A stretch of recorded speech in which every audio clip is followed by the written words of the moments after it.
Hi hello, कैसे हैं भाई और बहन लोग। सभी लोग ठीक होंगे। ठीक है।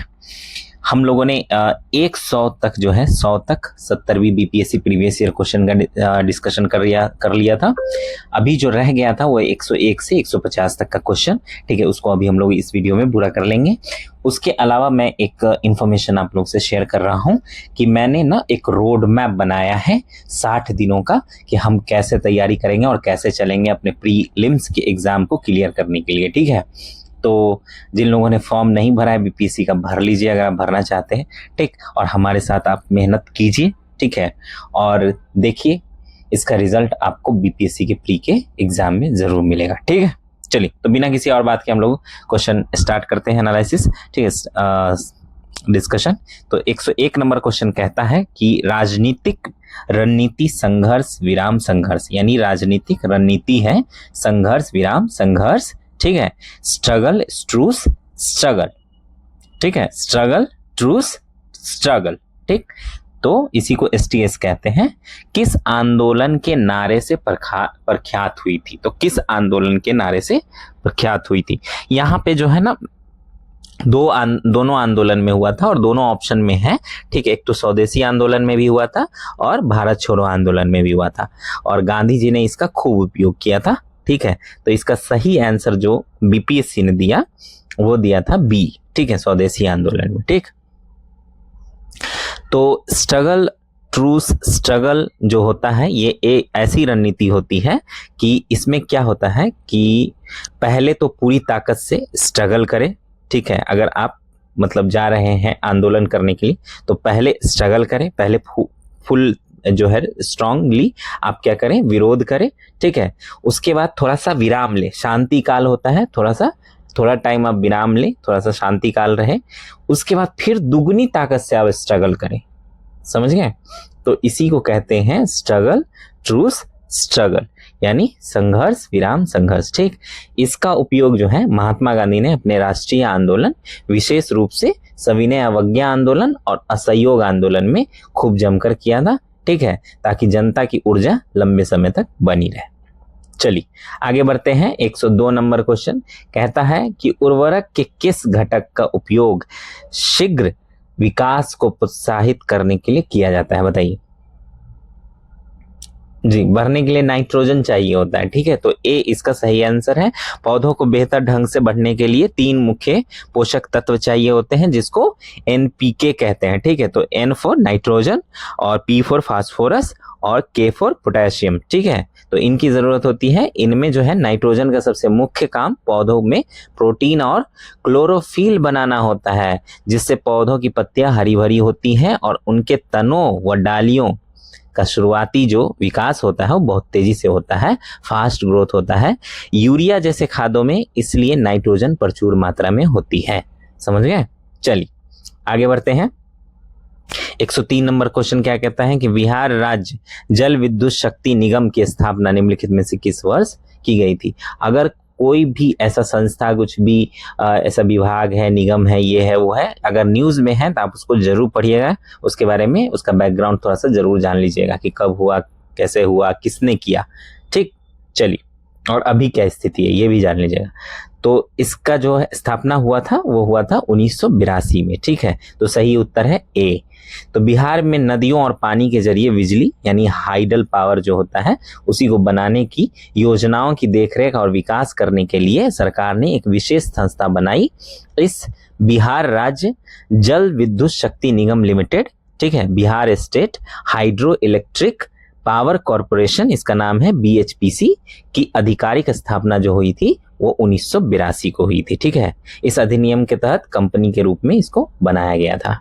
ठीक, चलिए आगे बढ़ते हैं। 104 नंबर क्वेश्चन कहता है कि मानवी मधु कश्यप हाल ही में बिहार की पहली ट्रांसजेंडर बनी है क्या?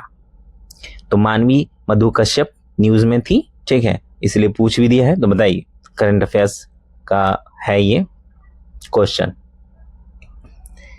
जी, राज्य परिवहन में बस चालक, बस ड्राइवर इन स्टेट ट्रांसपोर्ट ठीक है। तो समाज में समानता और ट्रांसजेंडर समुदाय को मुख्य धारा से जोड़ने की दिशा में बिहार ने एक ऐतिहासिक कदम उठाया है।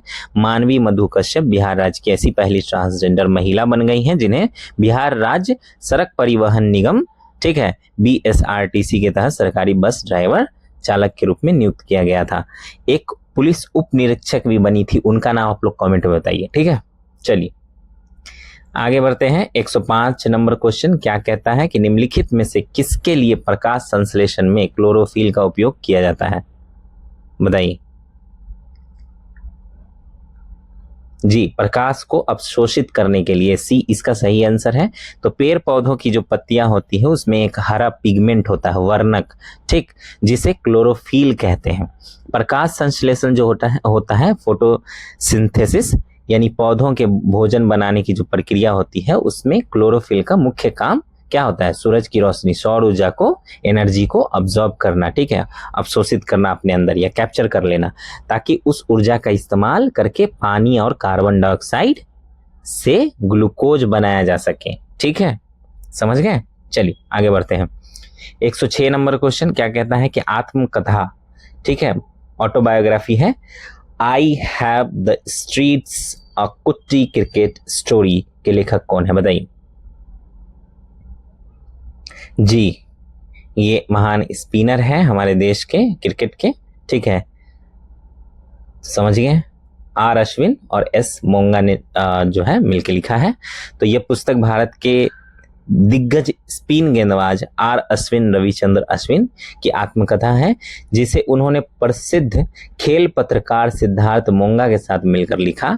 इस किताब में अश्विन के चेन्नई की गलियों में टेनिस बॉल से क्रिकेट खेलने से लेकर एक अंतरराष्ट्रीय क्रिकेटर बनने तक के शुरुआती सफर और यादों को बेहद दिलचस्प अंदाज में समेटा गया है, ठीक है।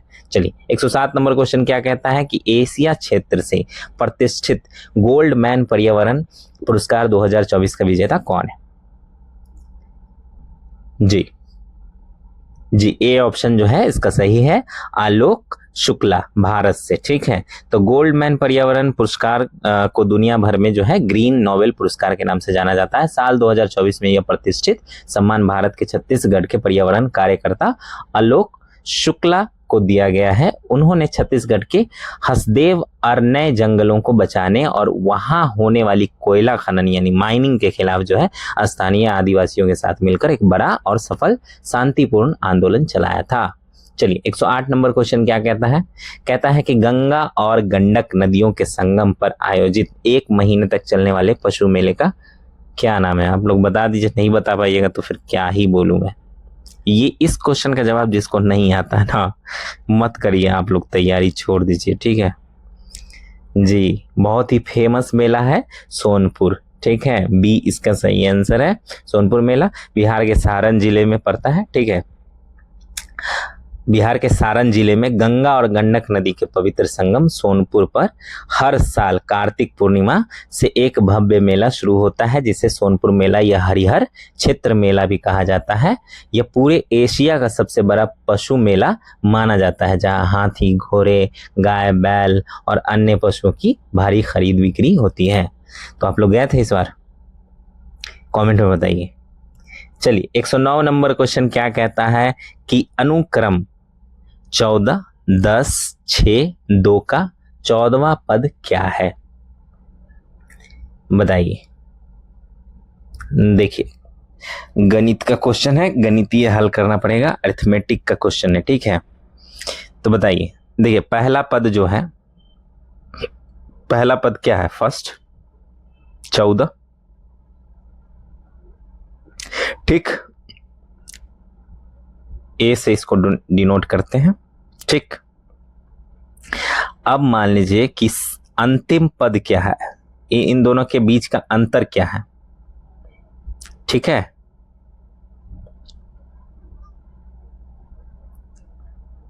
पहला 14 है और दूसरा जो है 10 है, तो उससे अंतर क्या है, 10 माइनस 14, कितना अंतर होगा, -4, ठीक है।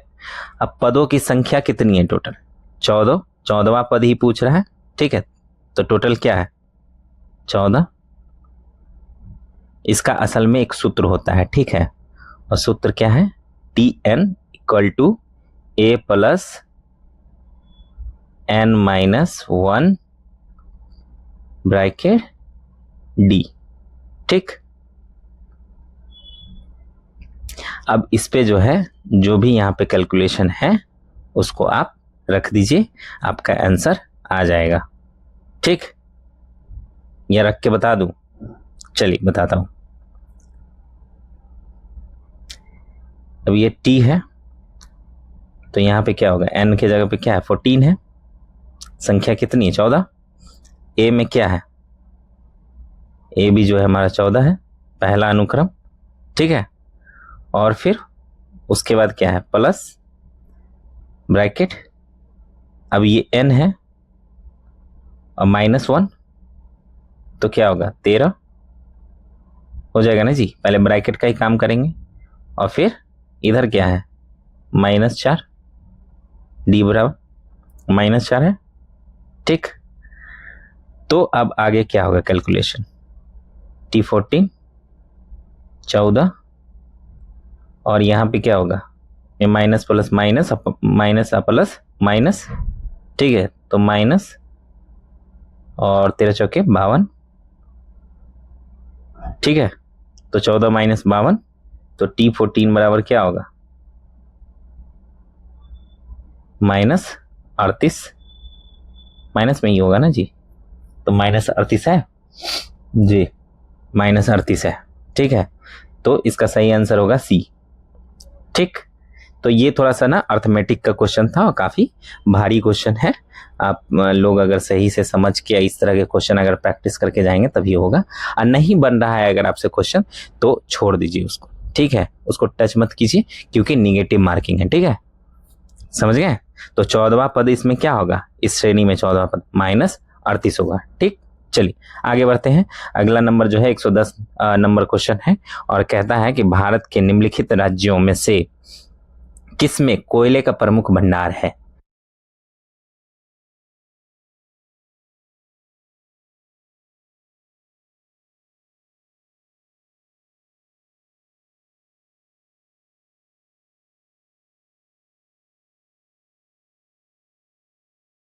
ना, तो बता दीजिए जी।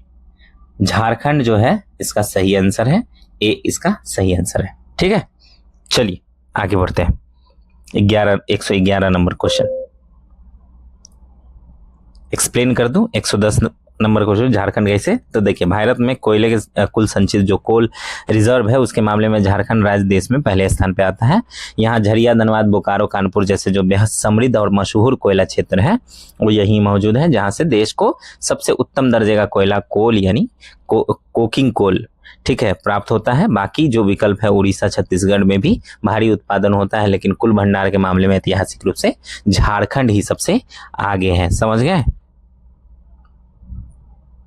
चलिए 111 नंबर क्वेश्चन क्या कहता है, कहता है कि निम्नलिखित में से चेर राजवंश की राजधानी कौन सी थी, तो बताइए। आ गए एंशिएंट पे या मेडिएवल पे, मेडिएवल पे, चेर राजवंश ये सब मेडिएवल में आते हैं, ठीक।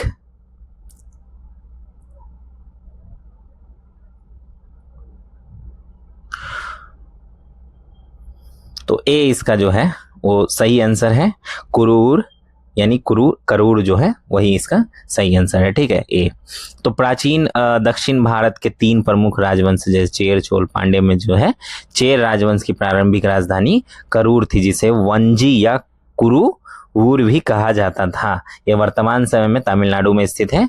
वही कांचीपुरम पल्लवों की और मदुरै जो है वो पांड्य राजवंश की राजधानी थी, ठीक है। चलिए आगे बढ़ते हैं।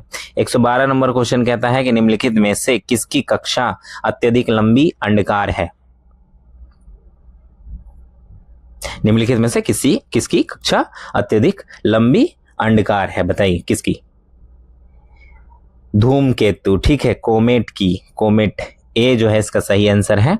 तो कोमेट जो है यानी धूमकेतु सूर्य के चारों ओर बहुत ही लंबी खींची हुई और अत्यधिक अंडाकार हाईली इलिप्टिकल कक्षा में चक्कर लगाते हैं, इस वजह से वे कभी सूर्य के बहुत पास आ जाते हैं तो कभी सौरमंडल के आखिरी छोर पर, ठीक है, बहुत दूर चले जाते हैं। उल्का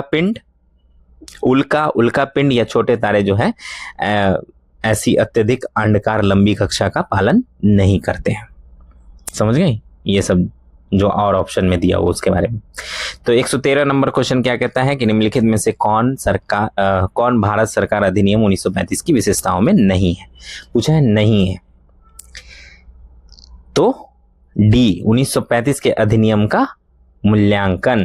तो भारत सरकार अधिनियम 1935 में प्रांतीय स्वायत्तता यानी प्रोविंशियल ऑटोनॉमी दी गई थी। अखिल भारतीय संघ फेडरेशन ऑफ इंडिया का प्रस्ताव था और गवर्नर जनरल की कार्यकारिणी परिषद से जुड़े बदलाव भी शामिल थे, लेकिन अधिनियम का मूल्यांकन यानी इवैल्यूएशन ऑफ द एक्ट, इसकी कोई प्रशासनिक या संवैधानिक विशेषता प्रावधान नहीं था, बल्कि यह बात की समीक्षा में फिर हिस्सा होता है, बात की समीक्षा का हिस्सा होता है।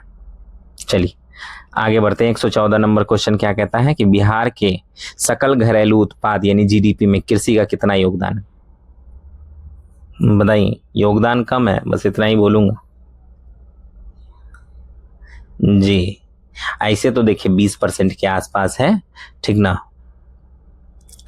तो यहाँ पे 17% और 19% दिया हुआ है, ए और बी। तो सबसे करीब कौन सा है?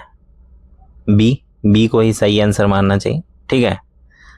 तो बिहार आर्थिक सर्वेक्षण जो हुआ ना, बिहार इकोनॉमिक सर्वे के नवीनतम आंकड़ों के अनुसार बिहार का जो सकल यानी जीएसडीपी है उसमें कृषि और संबंध क्षेत्र जो एग्रीकल्चर और अलाइड सेक्टर्स हैं उसका हिस्सा लगभग जो है 20% है, ठीक। तो 19% यहाँ पे दिया हुआ है, इसलिए बी जो है सबसे सटीक आंसर है, तो हम बी को टिक कर देंगे। समझ गए? 115 नंबर क्वेश्चन क्या कहता है? कहता है कि बिहार विधानसभा में राज्य बजट यानी 2024 से 25 किसने पेश किया था? जी, अभी जो है ये सीएम है वर्तमान में, उस समय उप मुख्यमंत्री थे जी, श्री सम्राट चौधरी। सी इसका सही आंसर है, ठीक है। तो उन्होंने ही उप मुख्यमंत्री रहते हुए वित्त मंत्री भी थे, ठीक है। तो इसी के रूप में बिहार विधानसभा में वर्ष 2024-25 का वित्तीय बजट पेश किया था इन्होंने। आहार नाल का कौन सा भाग यकृत से पित्त प्राप्त करता है? 116 नंबर क्वेश्चन जी, डी छोटी आंत, ठीक। तो लीवर जो है, लीवर द्वारा बनाया गया जो बाइल जूस होता है, पित्तरस कहते हैं, पित्ताशय गैल ब्लेडर में जमा होता है, ठीक। जब भोजन पेट से आगे बढ़ता है तो यह पित्त जो है, पित्तरस, वो छोटी आंत के शुरुआती हिस्से जिसको ग्रहणी कहते हैं हिंदी में, ठीक है, ऐसे इंग्लिश में डोडेनम कहते हैं, उसमें जाकर भोजन में मिलता है ताकि फैट को पचाया जा सके, ठीक। इसलिए छोटी आंत ही लीवर से पित्त प्राप्त करती है। समझ गए? चलिए, तो इसका सही आंसर था डी।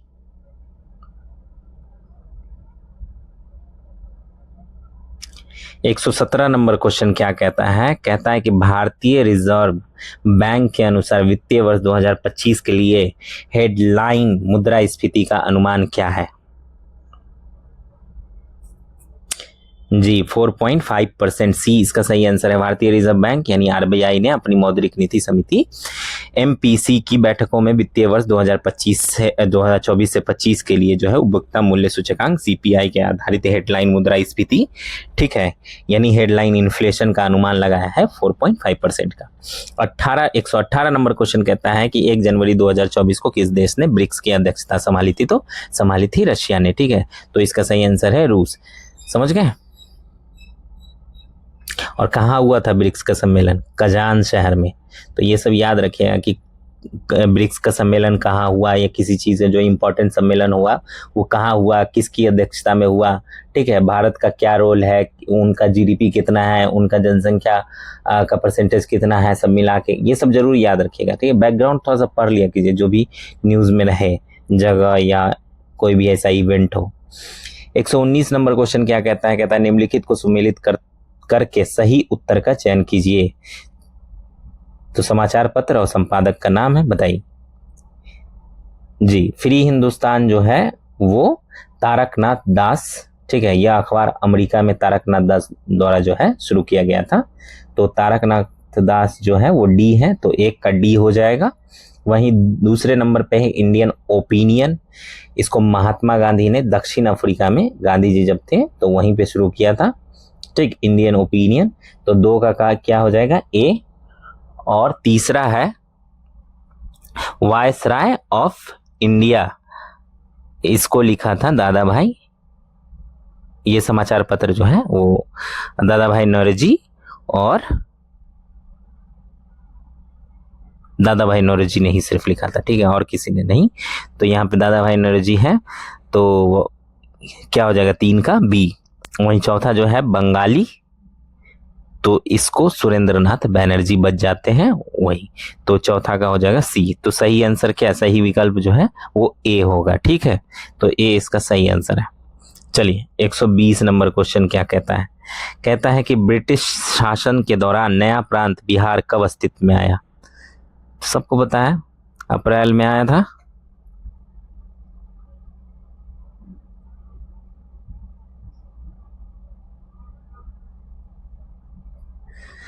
वैसे 22 मार्च को ही आ गया था, ठीक है, लेकिन अप्रैल में आया था, ऐसा इसलिए बोल रहा हूं क्योंकि 1 अप्रैल 1912 को जो है बिहार और उड़ीसा को बंगाल प्रेसिडेंसी से अलग करके एक नया प्रांत बनाया गया था। इसलिए बिहार एक अलग प्रशासनिक प्रांत के रूप में अप्रैल 1912 में अस्तित्व में आया था, जबकि 22 मार्च 1912 को इसकी आधिकारिक अधिसूचना जारी हुई थी। ठीक है, तो इस तरह आपको फंसा सकता है। ठीक, समझ गए। तो अप्रैल 1912 इसका सही आंसर है। बहुत सारे लोगों ने इसका जो मार दिया होगा वो सी मार दिया होगा। तो इस तरह जो है ना, थोड़ा सा इस पूरी कहानी को समझना जरूरी है, थोड़ा डीपली, कि कैसे हुआ।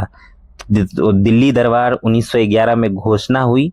1 अप्रैल 1912 को बिहार और उड़ीसा को बंगाल प्रेसिडेंसी से अलग करके एक नया प्रांत बनाया गया। ठीक है, इसीलिए बिहार एक अलग प्रशासनिक प्रांत के रूप में 1912 अप्रैल में आया था। ठीक है, 22 मार्च 1912 को इसकी आधिकारिक अधिसूचना जारी की गई थी। बताइए, इस तरह का क्वेश्चन पूछेगा तो समझ रहे हैं कितना आपको डीप पढ़ना होगा इन सब चीजों को। चलिए 121 नंबर क्वेश्चन क्या कहता है, एक दिन में घड़ी की सुइयां कितनी बार मेल खाती है। बताइए कितनी बार मेल खाती होगी।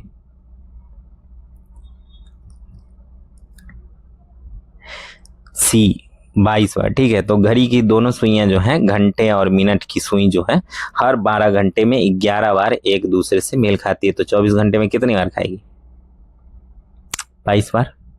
समझ गए। चलिए 122 नंबर क्वेश्चन क्या कहता है, कहता है कि निम्नलिखित में से कौन सा एक गैर संपर्क बल है। गैर संपर्क बल, नॉन कांटेक्ट फोर्स। जी, चुंबकीय बल, ए जो है इसका सही आंसर है। गैर संपर्क बल वह होता है जो वस्तु के आसपास में छुए बिना फिजिकल कांटेक्ट के भी काम करता है। इसको मैग्नेटिक फोर्स कहते हैं। दो चुंबकों या लोहों के बीच बिना छुए दूरी से ही, मतलब जो दूरी से ही लग जाता है फोर्स। ठीक है, इसके विपरीत घर्षण बल, फ्रिक्शन फोर्स भी तभी लगता है जब दो सतहें आपस में संपर्क में आती हैं। ठीक है, तो फ्रिक्शन बल जो लगता है वो जब संपर्क में आता है, जब छुआ जाता है फिजिकली, तब लगता है। लेकिन मैग्नेटिक जो फोर्स है वो दूर से ही काम करता है किसी भी वस्तु के। ठीक है, चलिए आगे बढ़ते हैं। 122 से 123 नंबर क्वेश्चन। 123 नंबर क्वेश्चन कहता है कि इस वर्ष जापान भारत द्विपक्षीय समुद्री अभ्यास, जिसको जीमेक्स 24 कहते हैं, कहां आयोजित किया गया था।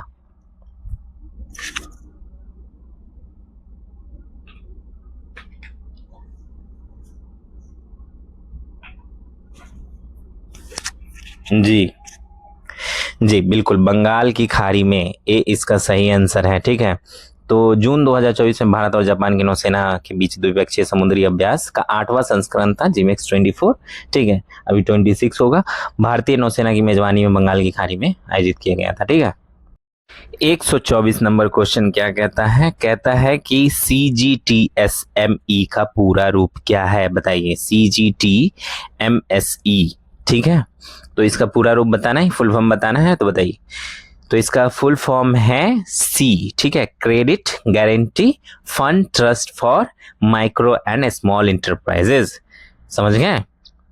तो यह सूक्ष्म और लघु उद्योगों को बिना किसी गारंटी यानी कोलैटरल फ्री लोन दिलाने में मदद करने के लिए भारत सरकार और सिडबी द्वारा शुरू किया गया एक ट्रस्ट है। समझ गए? चलिए आगे बढ़ते हैं। 125 नंबर क्वेश्चन क्या कहता है? कहता है कि आजीविका संप्रदाय के बारे में निम्नलिखित पर विचार कीजिए। तो पहला इसका स्टेटमेंट है, मखाली गोसाला इसके सबसे महत्वपूर्ण नेता थे।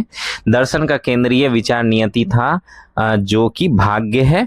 और सी कहता है कि जाति और वर्ग के आधार पर भेदभाव किया जाता है। डी कहता है आजीविकों की बैठकों के लिए नियमित सभाएं होती थी।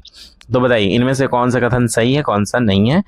उपरोक्त में से एक से अधिक सही है, जो भी आप कह सकते हैं। तो एक से अधिक तो सही है ही, ठीक है। तो डी का तो कोई वैल्यू ही नहीं है ऑप्शन का, आपको ए बी सी में से चुनना है कि कौन होगा, ठीक है। बताइए जी, सी इसका आंसर है। ए और बी जो है वो सही है दिए गए विकल्प में। ए बी जो है वो पूरी तरीके से इसलिए सही है क्योंकि मखली गोसाला इसके सबसे महत्वपूर्ण नेता संस्थापक थे। बिल्कुल सही बात है। और इस दर्शन का केंद्रीय विचार नियतिवाद फैटलिज्म था, जिसके अनुसार सब कुछ पहले से भाग्य द्वारा तय है। यह भी बिल्कुल सही है। समझ गए? और सी डी जो लिखा हुआ है,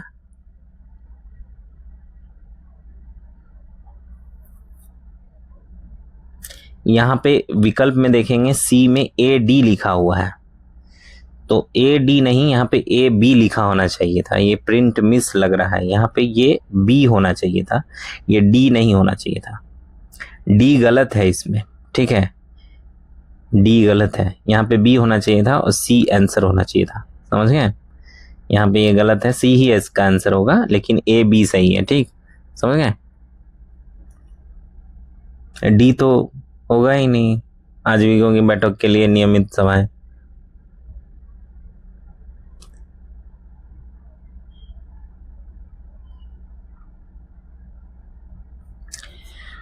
डी ये थोड़ा सा कंफ्यूजन वाला है, लेकिन मेरे ख्याल से जो है ना ए बी होना चाहिए था इसका सही आंसर, ठीक है। बी इसका जो बी वाला है, दर्शन का केंद्रीय विचार नियति तथा, जो कि ये सही है। अब मखाली गोसाला सबसे महत्वपूर्ण नेता थे, ये भी सही है, ठीक है। तो ये जब दोनों सही है, बाकी ये दोनों गलत है, सी और डी, तो ए बी होना चाहिए था ऑप्शन में लिखा हुआ, लेकिन ए बी नहीं है ऑप्शन में, ठीक है। यहाँ पे ए बी डी लिखा हुआ है, तो ये तो गलत है, डी गलत है, तो ये तो होगा नहीं, बी भी नहीं होगा और ए भी नहीं होगा, सी ही होना चाहिए था, लेकिन यहाँ पे ऑप्शन में बी होना चाहिए था। वैसे देखिए क्या आधिकारिक तौर पे तो समझ में नहीं आता कि क्या दिया है बीपीएससी ने, ठीक है। खैर चलिए 126 नंबर क्वेश्चन में बढ़ते हैं और कहता है कि निम्नलिखित अपवाह प्रणालियों में से किससे बिहार की भूमि अपवाहित होती है? बताइए। घाघरा से होती है, बी इसका सही आंसर है। तो घाघरा नदी गंगा की एक प्रमुख सहायक नदी है, जो बिहार के सहारन यानी छपरा जिले के आसपास आकर गंगा नदी में मिलती है और बिहार के जल अपवाह तंत्र यानी ड्रेनेज सिस्टम जिसको कहते हैं, ठीक है, अपवाह प्रणाली का एक महत्वपूर्ण हिस्सा है। इसके विपरीत महानदी जो है वो उड़ीसा में, नर्मदा जो है मध्य प्रदेश गुजरात में और यमुना जो है उत्तर प्रदेश में नदियां बिहार की भूमि को अपवाहित नहीं करती है, ठीक है। चलिए आगे बढ़ते हैं। 127 नंबर क्वेश्चन क्या कहता है कि 2011 से 12 को आधार वर्ष मानते हुए वित्तीय वर्ष 2022-23 के लिए वर्तमान कीमतों पर बिहार का प्रति व्यक्ति शुद्ध राज्य घरेलू उत्पाद कितना था? जी ये था 54,111 रुपया, इतना है, पता नहीं। खैर बी इसका सही आंसर है। बिहार आर्थिक सर्वेक्षण इकोनॉमिक सर्वे हुआ, ठीक है, तो वहां से बहुत सारे क्वेश्चन पूछ रहे हैं, देख ही रहे हैं हम। तो इसके आधिकारिक आंकड़ों के अनुसार जो है वित्तीय वर्ष 2022-23 में वर्तमान कीमतों करेंट प्राइसेस जो होता है उस पर बिहार का प्रति व्यक्ति शुद्ध राज्य घरेलू उत्पाद पर capital net state domestic product जिसको NSDP कहते हैं 54,111 था। यदि स्थिर कीमतों पर पूछा जाए तो वो 35,119 होगा, ठीक है। चलिए 128 नंबर क्वेश्चन क्या कहता है? कहता है कि पायल कपाड़िया की उस फिल्म का शीर्षक क्या है जिसके लिए वो मई 2024 में कांस फिल्म फेस्टिवल में ग्रैंड प्रिक्स पुरस्कार जीतने वाली पहली भारतीय फिल्म निर्माता बनी? बताइए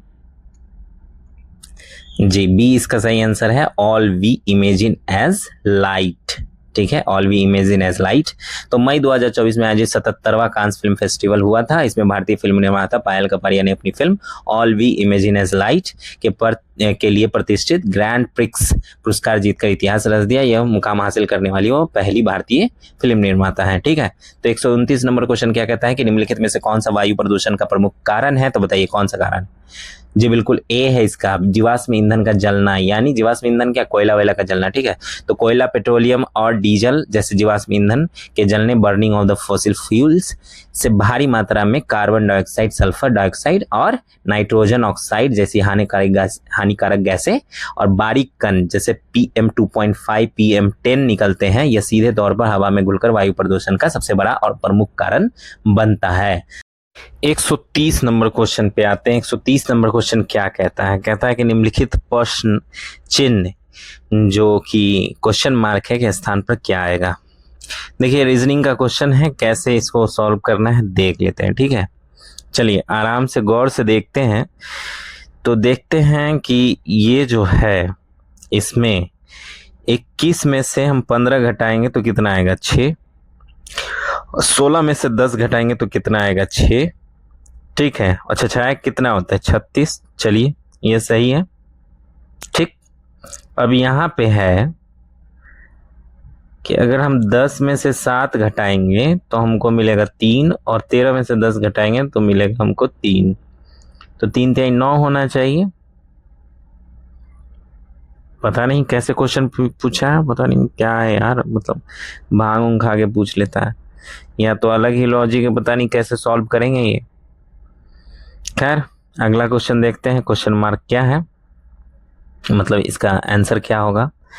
अब यहाँ पे अगर हम 21 में से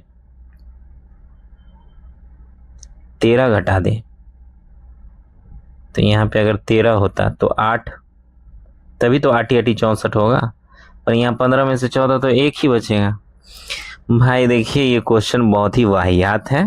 ठीक, वैसे इसका आंसर ए है 18, लेकिन ये वाहियात क्वेश्चन है, बेकार का क्वेश्चन है, इसमें दिमाग लगाने की ज़रूरत नहीं है। ठीक है, ऐसे क्वेश्चंस को छोड़ देना ही बेहतर है, बेकार क्वेश्चन है। या तो इसको आप देखिए, मुझको तो नहीं समझ में आया ये क्वेश्चन, मैंने बहुत कोशिश किया इसको सॉल्व करने का, मुझको समझ में आ रहा है क्वेश्चन पूछा ही गलत गया है। ठीक है, या तो प्रिंट ही गलत है इसका। चलिए आगे बढ़ते हैं। 131 नंबर क्वेश्चन क्या कहता है? कहता है कि सूची 1 को सूची 2 से सुमेलित करके सही उत्तर का चयन करिए। तो सूची 1 में दिया हुआ है गट संगठन और उसका मुख्यालय, तो स्वदेशी सेवक होम, इसका मुख्यालय कहाँ था? इसका मुख्यालय था वैंकूवर में, कनाडा में। GD कुमार द्वारा शुरू किया गया था इसको। ठीक है, तो पहला का सही है, एकदम सामने सामने ही है। ठीक है, ए। दूसरा है यूनाइटेड इंडिया हाउस, इसका जो था वो सियाटल में था। ठीक, तारकनाथ दास और GD कुमार दास अमेरिका में ही इन्होंने किया था, इसका मुख्यालय सियाटल में था, यूनाइटेड इंडिया हाउस। तो 2 का बी बिल्कुल सही है। ठीक, उसी तरह 3 का सी और 4 का डी भी सही है। ठीक है, तो 3 का जो है युगांतर आश्रम, ये कहा था? San Francisco, the Ghadar party. ठीक है, गदर पार्टी का ये मुख्यालय था। और वहीं INA या आज़ाद हिंद फौज जिसको कहते हैं, उसका मुख्यालय रंगून में था। ठीक, सुभाष चंद्र बोस ने रंगून और सिंगापुर में जो है इसका मुख्यालय बनाया था। ठीक, तो बहुत जैसे ही मैंने रंगून बोला बहुत सारे बोले सिंगापुर बनाया, सिंगापुर में भी बनाया था, रंगून में भी था। ठीक है, तो इसका सही आंसर क्या है? सी। ठीक है, 1 का ए, 2 का बी, 3 का सी और 4 का डी। चलिए आगे बढ़ते हैं। 132 नंबर क्वेश्चन कहता है निम्नलिखित में से कौन सा दिए गए तार का प्रतिरोध है? अब दिया गया तार है, उसका प्रतिरोध बताना है, तो प्रतिरोध कौन सा है? जी, R = V/I। ठीक है, तो ओम के नियम के अनुसार किसी चालक तार में प्रवाहित होने वाली जो धारा होती है यानी I, ठीक, उसके सिरों के बीच के विभवांतर यानी v के समानुपाती होती है। तो v बराबर आई आर होगा। यहाँ r जो है वो तार का प्रतिरोध है, रेसिस्टेंस। तब हम समीकरण को व्यवस्थित करते हैं तो प्रतिरोध जो होगा वो इस तरह बैठेगा, सूत्र बनेगा कि आर मतलब प्रतिरोध बराबर विभवांतर बट्टा धारा। ठीक, तो यहाँ पे आर बराबर V Y I, D option सही है। समझ गए? चलिए 133 नंबर क्वेश्चन कहता है कि सिख तीर्थ स्थल तख्त श्री हरमंदिर जी पटना साहिब, जिसे दूसरा सबसे पवित्र तख्त माना जाता है, स्थित है कहाँ? पटना साहिब है तो पटना में ही होगा। ये भी क्या क्वेश्चन, गजब का क्वेश्चन। तो कोई क्वेश्चन ऐसा है कि क्वेश्चन में ही आंसर है, कोई क्वेश्चन ऐसा है कि प्रिंट ही उल्टा पुल्टा कर दिया है। मतलब बीपीएससी ने कमाल गांजा वाजा फूक के पता नहीं क्या करके कैसे समझ में नहीं आता है। बोलना नहीं चाहिए लेकिन कभी कभी ना क्वेश्चन देख के दिमाग खराब हो जाता है। खैर, तो पटना इसका सही आंसर है। सिख धर्म के 10वें गुरु गुरु गोविंद सिंह का जन्म स्थान, ठीक है। उसी के कारण जो है तख्त श्री हरमिंदर जी पटना साहिब सिख समुदाय के लिए बेहद पवित्र और ऐतिहासिक स्थल है। यह बिहार की राजधानी पटना सिटी में एकदम ठीक सामने जो है इसके रेलवे स्टेशन के है, ठीक है। चलिए 134 नंबर क्वेश्चन क्या कहता है? कहता है अंतर्राष्ट्रीय ओलंपिक दिवस 2024 को हर वर्ष 23 जून को मनाया जाता है। का विषय यानी थीम क्या था इस बार? तो इस बार थीम जो है थोड़ा सा याद रखिएगा, कुछ भी अगर ऐसा कुछ होता है और मतलब इवेंट वगैरह तो ठीक, जिसका थीम हो। तो इसका थीम था डी, आगे बढ़े सीखे खोजे एक बेहतर दुनिया के लिए एक साथ। ठीक, समझ गए? तो इंग्लिश में था let's move learn discover together for a better world. ठीक, चलिए आगे बढ़ते हैं। 135 नंबर क्वेश्चन क्या कहता है?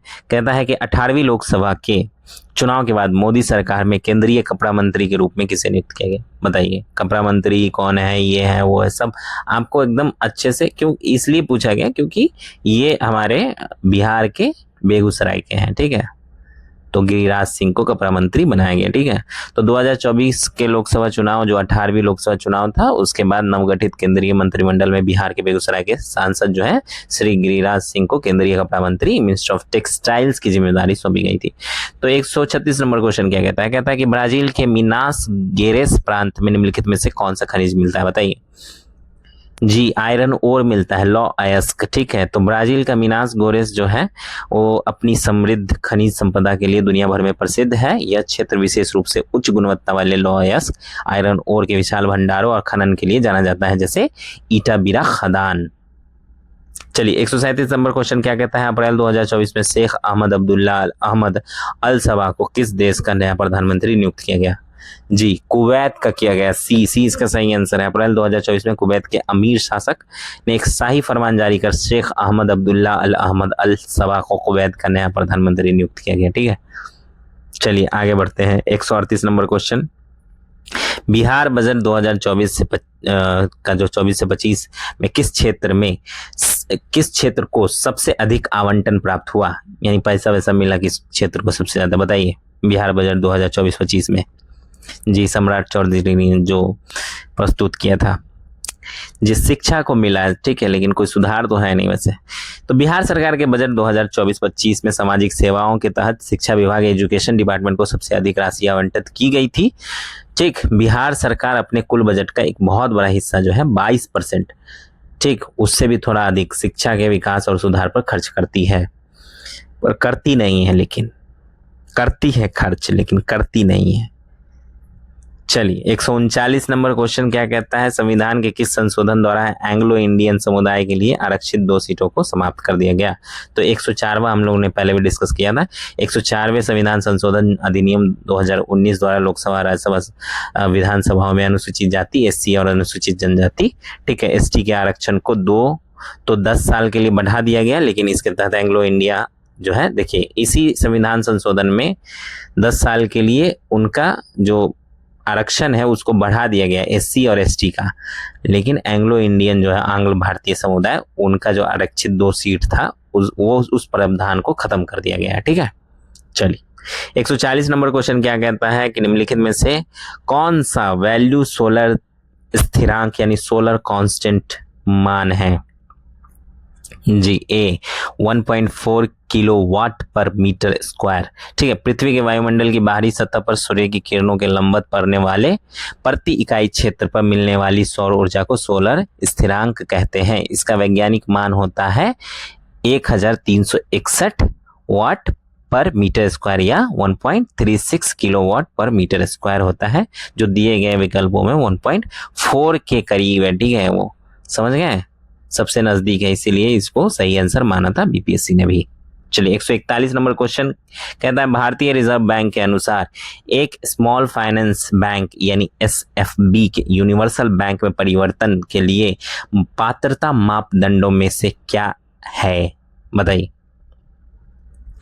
जी। न्यूनतम शुद्ध संपत्ति यानी मिनिमम नेट वर्थ जो उसका होना चाहिए वो 1000 करोड़ होना चाहिए। सी इसका सही आंसर है। भारतीय रिजर्व बैंक आरबीआई के दिशा निर्देश अनुसार यदि किसी स्मॉल फाइनेंस बैंक को एक पूर्ण यूनिवर्सल यानी कॉमर्शियल बैंक के रूप में अपग्रेड होना है तो उसके पास न्यूनतम नेटवर्थ शुद्ध संपत्ति जो है 1000 करोड़ होनी चाहिए। इसके अलावा उसका ट्रैक रिकॉर्ड भी बेहतरीन होना चाहिए। चलिए 142 नंबर क्वेश्चन क्या कहता है कि सूक्ष्म जीवों द्वारा कार्बनिक पदार्थों को तोड़ने की प्रक्रिया कहलाती है क्या, जी अपघटन कहलाती है। तो जब बैक्टीरिया और कवक जैसे सूक्ष्म जीव जो होते हैं माइक्रो ऑर्गेनिज्म मृत पौधों, जानवरों और जटिल कार्बनिक पदार्थों ऑर्गेनिक मैटर्स को खाकर छोटे छोटे सरल तत्वों में तोड़ देते हैं तो इस प्राकृतिक प्रक्रिया को अपघटन या डिकम्पोजिशन कहा जाता है। समझ गए। चलिए 143 नंबर क्वेश्चन क्या कहता है कि बिहार में प्रकाशित प्रथम हिंदी दैनिक समाचार पत्र था, जी इतिहास का क्वेश्चन है तो ये है डी सर्व हितैषी। ठीक है, हितैषी बिहार से प्रकाशित होने वाला पहला हिंदी दैनिक यानी डेली समाचार पत्र सर्व हितैषी था, जिसकी शुरुआत 1880 के दशक में पटना से हुई थी। बिहार का पहला हिंदी साप्ताहिक अखबार, ये देखिए डेली अखबार है, वो साप्ताहिक अखबार बिहार बंधु था। ठीक है, लेकिन पहला दैनिक समाचार पत्र अगर कोई पूछे तो वो था सर्व हितैषी। ठीक, और पहला साप्ताहिक बिहार बंधु, याद रखिएगा ये दोनों। 144 नंबर क्वेश्चन क्या कहता है कि हमास के शीर्ष नेता इस्माइल हानियह की 31 जुलाई 2024 को कथित तौर पर इजरायली हवाई हमले में कहाँ हत्या कर दी गई, मतलब जगह पूछ रहे हैं कहाँ हत्या कर दी। ठीक है, तो ईरान में। ठीक, ईरान में। तो हमास के राजनीतिक प्रमुख इस्माइल हानियह की 31 जुलाई 2024 को ईरान की राजधानी तेहरान में एक गुप्त हमले में मौत हो गई थी। वह वहां ईरान के नए राष्ट्रपति के शपथ ग्रहण समारोह में शामिल होने गए थे। ठीक, सोचिए कि ईरान से दुश्मनी इजराइल को वहां घुस के किसी दूसरे ऑर्गेनाइजेशन के इसके उसको मार दिया। अभी तो दोनों में वॉर ही चल रहा है, अभी तक कोई सोल्यूशन आया नहीं है, बहुत महंगाई बढ़ गई है भाई साहब। चलिए 145 नंबर क्वेश्चन क्या कहता है कि जोजिला सुरंग निम्नलिखित में से किन स्थानों को जोड़ेगा, बताइए किन स्थानों को जोड़ देगा वो, जी श्रीनगर और लेह को जोड़ देगा। ठीक है, तो जोजिला सुरंग जो है वो कश्मीर घाटी में स्थित श्रीनगर को कारगिल और लेह यानी लद्दाख से हर मौसम में जोड़े रखने के लिए बनाई जा रही है। वर्तमान में भारी बर्फबारी के कारण क्या होता है, सर्दियों में ये रास्ता बंद हो जाता है, जिसे यह सुरंग हमेशा चालू रखेगी। चलिए 146 नंबर क्वेश्चन क्या कहता है कि अमर कोश के अनुसार भूमि के प्रकारों पर विचार करें, विचार करना है। उर्वरा उपजाऊ, मरु रेगिस्तान, शादवाला घास या देवमात्रिक वर्षा से सिंचित, बताइए जी डी है उपयुक्त में से एक से अधिक। ठीक, अब कैसे, तो अमर सिंह द्वारा रचित प्रसिद्ध संस्कृत ग्रंथ अमर कोश में भूमि को उसकी उपयोगिता और प्रकृति के आधार पर 12 प्रकारों में वर्गीकृत किया गया है। इसमें उर्वरा यानी उपजाऊ भूमि, मरु मतलब रेगिस्तान, ठीक है यानी मरुभूमि, और शादला मतलब घास का मैदान, और देव मात्रिक वह भूमि जो वर्षा नदियों के जल से सिंचित हो जैसी श्रेणियां शामिल हैं। चूंकि ABCD अमर कोश के वर्गीकरण में आते हैं, इसलिए विकल्प डी जो है वो सही है। आपने सुना है कभी अमर कोश? चलिए जो क्वेश्चन ना बने छोड़ दीजिए, कोई दिक्कत नहीं है। 147 नंबर क्वेश्चन क्या कहता है, यूपी की युवा महिला आरती का वर्तमान पेशा क्या है जिसे अमल क्लूनी महिला सशक्तिकरण पुरस्कार से किंग चार्ल्स तृतीय द्वारा मई 2024 में सम्मानित किया गया? जी, वो ई रिक्शा चालक हैं। उत्तर प्रदेश की रहने वाली आरती को लंदन में किंग चार्ल्स तृतीय द्वारा प्रतिष्ठित अमल क्लूनी महिला सशक्तिकरण पुरस्कार दिया गया। वो पिंक ई रिक्शा चलाकर महिलाओं की सुरक्षा और आत्मनिर्भरता को बढ़ावा देती हैं। 148 नंबर क्वेश्चन क्या कहता है? कहता है केंद्रीय बजट 2024-25 में विकसित भारत की दिशा में बजट प्राथमिकताओं में कौन सा शामिल नहीं है? तो कौन सा शामिल नहीं है बताइए? जी, सतत विकास, सस्टेनेबल डेवलपमेंट शामिल नहीं है। ठीक है, चलिए आगे बढ़ते हैं। निम्नलिखित में से कौन टेस्ला के समतुल्य है? टेस्ला के समतुल्य पूछा है, यानी उसके समान। तो न्यूटन पर एम्पियर मीटर। ठीक, टेस्ला जो होता है वो चुंबकीय क्षेत्र की तीव्रता या मैग्नेटिक फील्ड का मात्रक है। भौतिक के सूत्र के हिसाब से F फोर्स बराबर BIL होता है। इसके अनुसार चुंबकीय क्षेत्र B जो है वो इक्वल टू होता है फोर्स बाई IL के। ठीक, तो यहाँ पे फोर्स जो F जो है वो फोर्स जो है बल जो है वो न्यूटन का मात्रक है, और धारा जो है यानी I जो है वो एम्पियर का मात्रक है, और L जो है यानी लंबाई वो मीटर का मात्रक है। इसलिए न्यूटन पर एम्पियर मीटर यानी N/A/M न्यूटन पर एम्पियर मीटर इसका सही आंसर हो जाएगा C। ठीक है, चलिए आगे बढ़ते हैं। 150 नंबर क्वेश्चन क्या कहता है कि उस निर्वाचन क्षेत्र का नाम बताइए जहां से उड़ीसा के नए मुख्यमंत्री मोहन चरण मांझी हाल के राज्य विधानसभा चुनाव में चुने गए? बताइए। जी, केओंझर। ठीक है, केओंझर। तो उड़ीसा के वर्तमान मुख्यमंत्री मोहन चरण मांझी उड़ीसा के केओंझर विधानसभा निर्वाचन क्षेत्र से भारतीय जनता पार्टी बीजेपी के टिकट पर विधायक चुने गए हैं। तो अभी जितने भी चुनाव हुए हैं, बंगाल चुनाव हो, तमिलनाडु का हो, या फिर असम का हो, या कहीं का भी हो, ठीक है, अंडमान निकोबार या जहाँ भी हुए हैं, ठीक, तो आप इन सब चुनाव का डेट, चरण, कितने चरण में पूरा हुआ, कौन इसमें जो है मुख्यमंत्री बने, कौन सी कॉन्स्टिट्यूएंसी थी उनकी, ठीक है, विधानसभा क्षेत्र था उनका, कॉन्स्टिट्यूएंसी थी उनकी, ठीक है, विधानसभा क्षेत्र, ठीक, इंग्लिश में कॉन्स्टिट्यूएंसी कहते हैं। तो ये सब देख लेना है, प्लस ये भी देखना है कि अगर कोई दो जगह से चुने गए हैं तो कौन जगह उन्होंने अपना पद छोड़ा है, ठीक है, एमएलए का, वो भी देख लेना है। ठीक है, ये सब चीजें देख लेना है। मार्जिन क्या था जीतने का, ठीक, कितने उसमें मंत्री बने, ये सब चीजें ना थोड़ा सा देख लीजिएगा। खासकर बीजेपी राज्य जहाँ पे बीजेपी की सरकार बनी वहाँ, खासकर जैसे बंगाल, ठीक है, देख लीजिएगा। बीजेपी राज है तो वहीं से क्वेश्चन पूछेगा। अभी बिहार में भी बीजेपी का राज है, ठीक है। खैर चलिए, तो ये था 150 क्वेश्चन का हमारा सफर, और ये यहीं होता है समाप्त। 70वीं बीपीएससी प्रीवियस ईयर क्वेश्चन का डिस्कशन हमारा खत्म होता है, और 5 साल का जो हमारा डिस्कशन था प्रीवियस ईयर क्वेश्चन का वो भी खत्म होता है। ठीक है, आप लोग इसको 2 बार 3 बार या जितनी बार भी आपको मौका मिले आप देख लीजिए, ताकि आपको पैटर्न, डेप्थ आपको समझ में आ जाए, ताकि आप अपनी तैयारी को नया आयाम दीजिए। यहाँ से मैं एक रोड मैप बताने वाला हूँ अगले वीडियो में, और फिर मैं आपको बताऊंगा और हम लोग कैसे चलेंगे, क्या करेंगे, कौन कौन से स्टेप्स उठाएंगे अपनी तैयारी को एक नया मुकाम पे ले जाने के लिए और सफलता पाने के लिए। ठीक है, मिलते हैं अगली वीडियो में, तब तक के लिए धन्यवाद।